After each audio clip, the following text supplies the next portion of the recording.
Do you have a hero in Toastmasters? Do you have someone who you admire, someone you turn to for advice? The George Keenan Award is all about heroes within our district. It is a lifetime leadership award that's given to Toastmasters who are an inspiration to other members over the years. What are some of the characteristics of this year's award winner?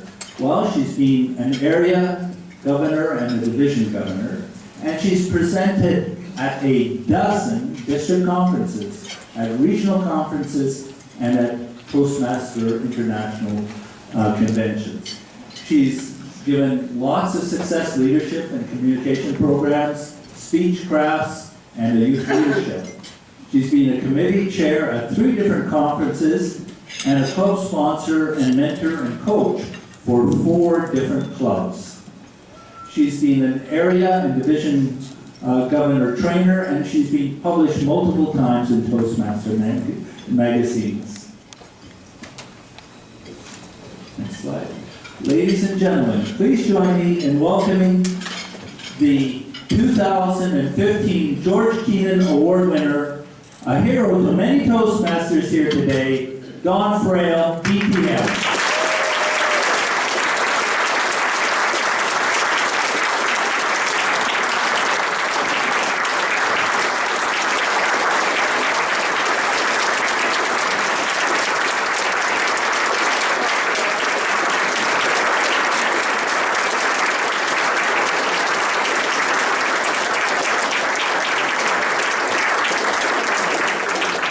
Don, I have 2 things to present to you today. The first and most important is this cowboy hat. Gotta put it on.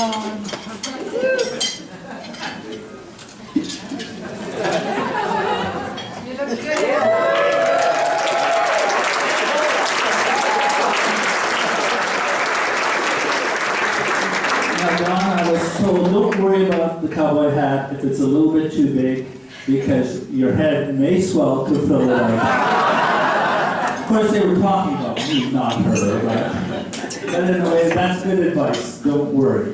Now, the second thing that I'm going to present to you today is this plaque, which says, District 60 Toastmasters International gives the George Keenan Award annually to a past district officer who continues to support Toastmasters ideals within the organization.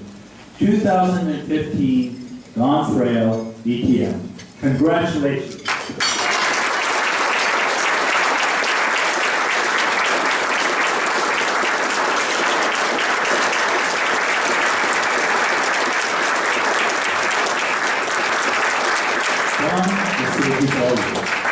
They say that it takes a village to raise a child. Well, it takes a district to raise a Toastmaster. District 60 is my district, and you are my village. While it is a slight exaggeration to say this, but I do like to say that I was sent to Toastmasters. Anybody else in the room sent to Toastmasters? My background is finance and IT, and to say that my lack of communication skills and social graces was impeding my success at work would be an understatement. I frequently found myself in meetings, having been invited as a subject matter expert, and of course my job was to answer questions. The problem was that I could not get the information that was in my head to come out coherently through my lips. Anybody ever experienced that trouble? Almost 25 years ago, I walked into my very first Toastmasters meeting. Scared, curious, hopeful. I was greeted by our Sergeant at Arms, Ron Smith, who I still believe could see the terror in my eyes. And had he not been right at the door, grabbed my arm and welcomed me, I might have gone in, but I'm sure I would not have stayed. The day I joined Toastmasters, our VP of Education, Joanne Bujea, came to me and said, the next available speaker spot is in 3 weeks, so that's when you'll do your icebreaker. And I was too scared to protest. And I was welcomed to the Toastmaster family by our then club president. Her name was Patty Zettel. She was an incredible woman, 5 feet tall, and this woman was the inspiration for the Energizer Bunny. Anybody who had any length of time around Patty became Zettelized, and I certainly did. Right from the very first day, I drank the Toastmasters Kool-Aid. I vividly remember my very first table topic. I had to impersonate Margaret Thatcher well enough for the audience to guess who I was. I remember vividly my first speech. I couldn't eat or sleep for 3 days.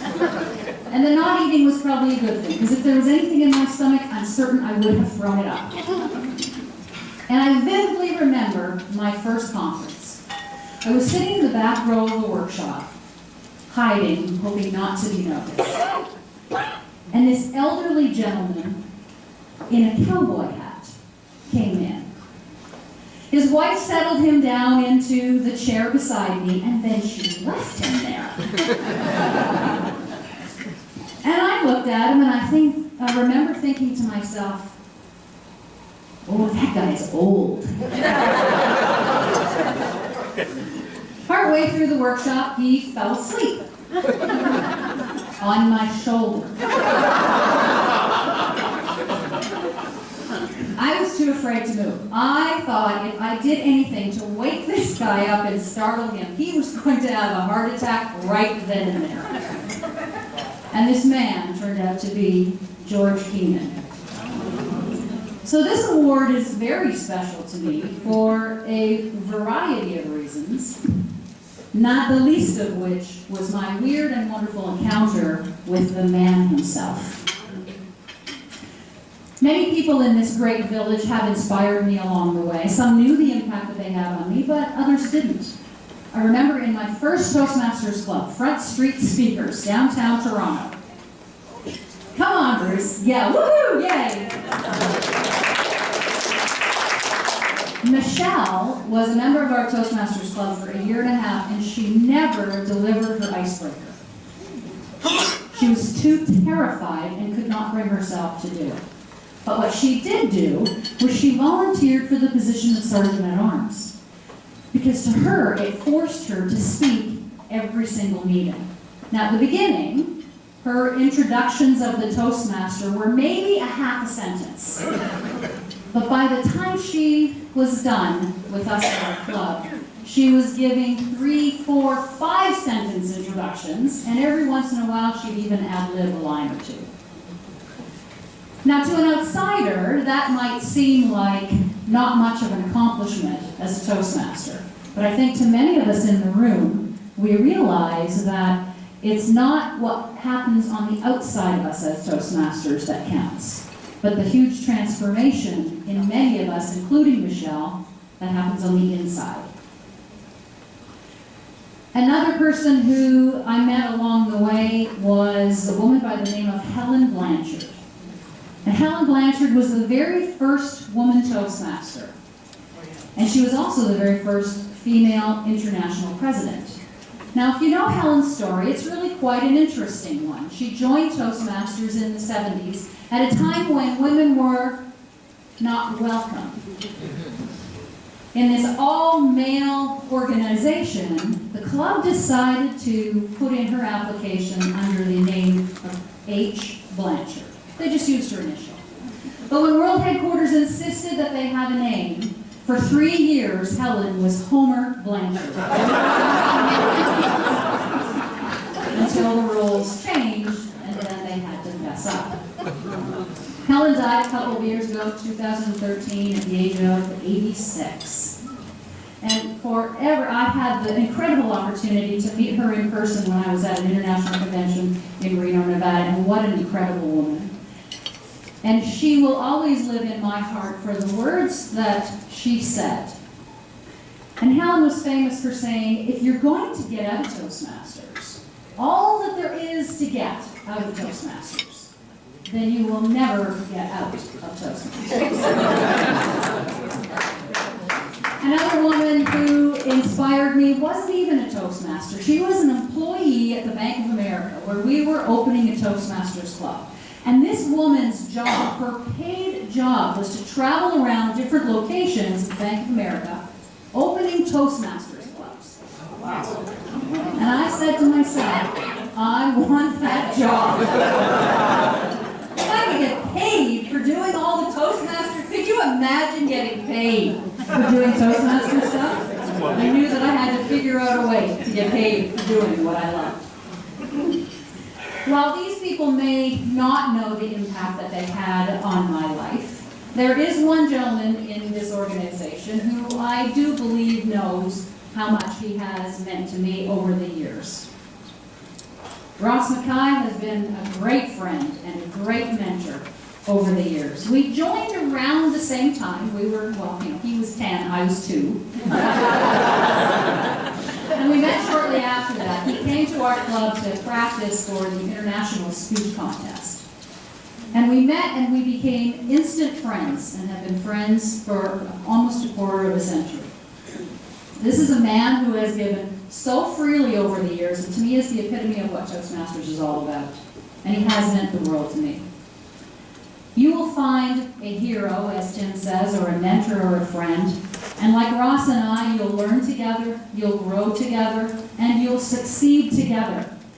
And it's great leaders like Ross and the rest of us in this room who will continue to make this organization the great one that it is. We are an education organization. They say the purpose of education is not to fill a bucket, but to light a fire. Well, many years ago, a fire was lit in me that still burns brightly today. I'm proud to call myself a Toastmaster evangelist. In my work with leaders and with women in particular, I strongly encourage them to join Toastmasters. In a book that I recently wrote, I dedicate a full page to explaining why every company should have their own Toastmasters club. And while I am quite introverted and still not great in a room full of strangers, mention Toastmasters and I can go on forever. Now, if my husband happens to be with me in situations like this where somebody brings up Toastmasters, you can see him rolling his eyes as he walks away. You can even hear him mutter under his breath, "Oh boy, here we go again." I've heard many, many stories like my own where Toastmasters has literally changed our lives. I hope to be like George Keenan and Helen Blanchard and serving this great organization in this great district until I'm well into my 80s. I believe that our Toastmasters journey is like an upward spiral. We go around and around and around, and each time we make the circle, we begin the journey again as a new person, in a new place, with new things to learn. And that's where I find myself today. Today, for me, marks the end of another one of those revolutions, up the spiral and the beginning of a new and exciting journey. I'm honored, I'm blessed, and I thank you, District 60, and I thank you for being part of my village, and I hope to continue to be part of yours. Thank you.